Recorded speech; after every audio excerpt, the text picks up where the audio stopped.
주님의 은총이 여러분 가운데 넘쳐나기를 기원합니다.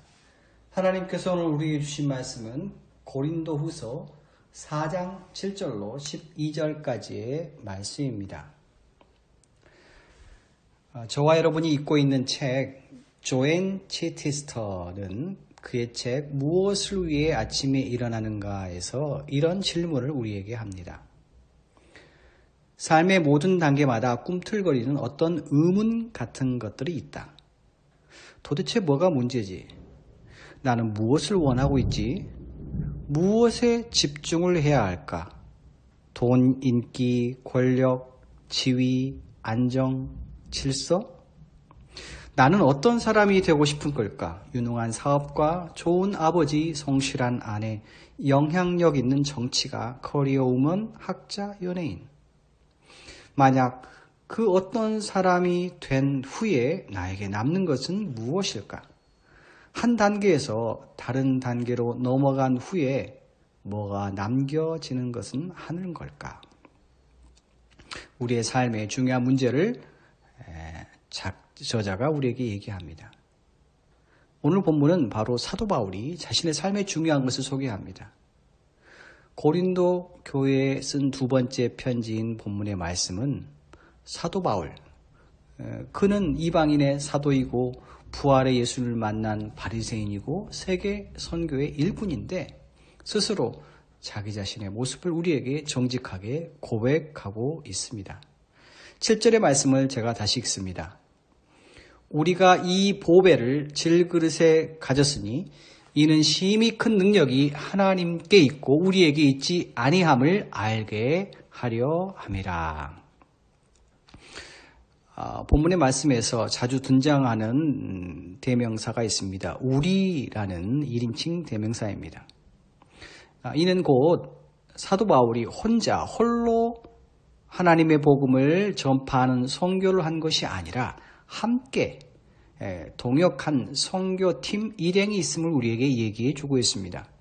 구체적으로 1장 1절에서 이렇게 얘기합니다. 하나님의 뜻으로 말미암아 그리스도 예수의 사도된 바울과 형제 디모데.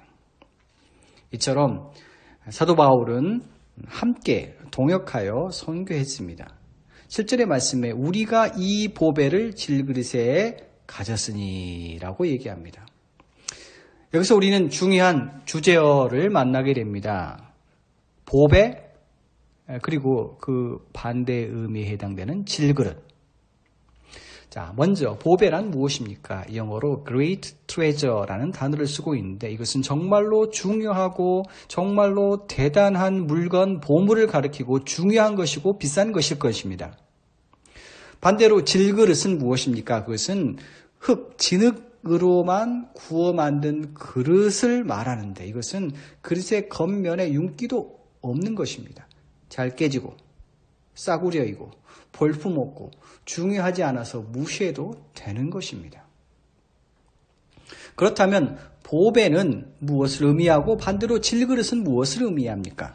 사도 바울에게 있어서 보물, 가장 소중하고 값지고 중요한 것은 바로 예수 그리스도였습니다. 예수 그리스도를 위해서 사도 바울이 어떤 어려움을 경험했는지, 인생 가운데, 선교 가운데 그가 어떤 것을 경험하였는지 8절부터 10절의 말씀을 살펴봅니다.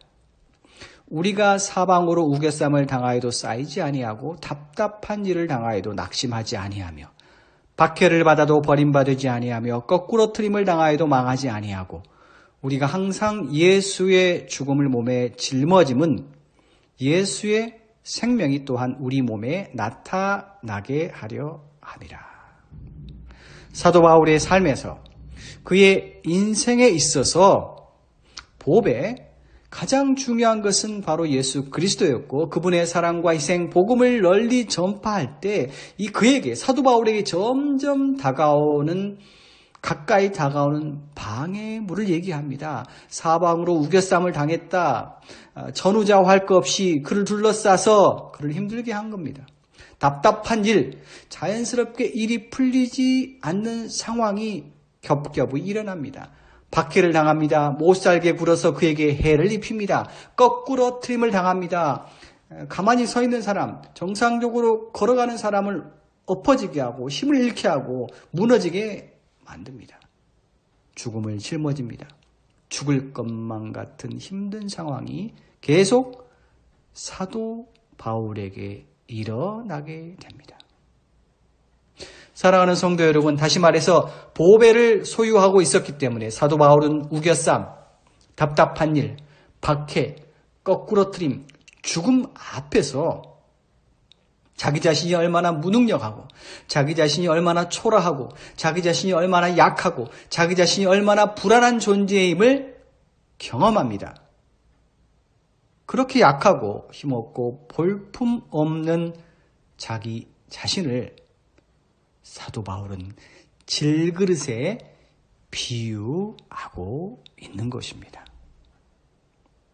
사도 바울이 자기 자신을 낮추고 겸손하게 자신의 무능력, powerlessness, 그 무능력을 고백하고 하나님 앞으로 한 걸음 한 걸음 다가설 때 놀라운 일이 일어났습니다.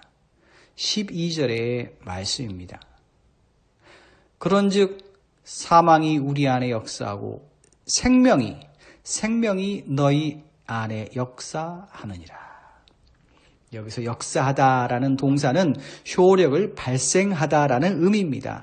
약으로 얘기하면 효과가 있는 것입니다. 진통제를 먹었더니 통증이 없어지는 것입니다. 다시 한번 정리하자면 이렇습니다.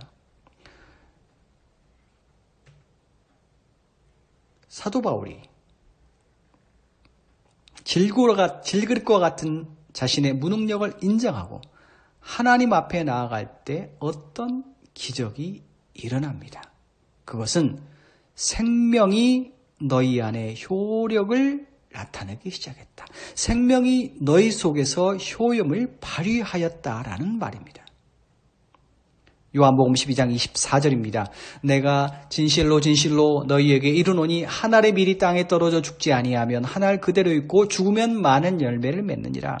씨앗이 땅에 떨어져 죽었는데 이상하게도 많은 열매를 맺는 것처럼 질그릇과 같은 자신의 약함을 사도 바울이 고백했더니 생명, 곧 심히 큰 능력이 복음을 받아들인 고린도 교회 가운데 역사하게 되었던 것입니다. 더 나아가서 사도 바울 자신에게도 변화가 생겨납니다. 쌓이지 아니하고 낙심하지 아니하고 버림받지 아니하고 망하지 아니하고 예수의 생명이 우리 몸에 나타나게 됩니다. 우리의 삶에도 이와 같은 놀라운 생명의 고백이 넘쳐날 수 있기를 간절히 부탁드립니다.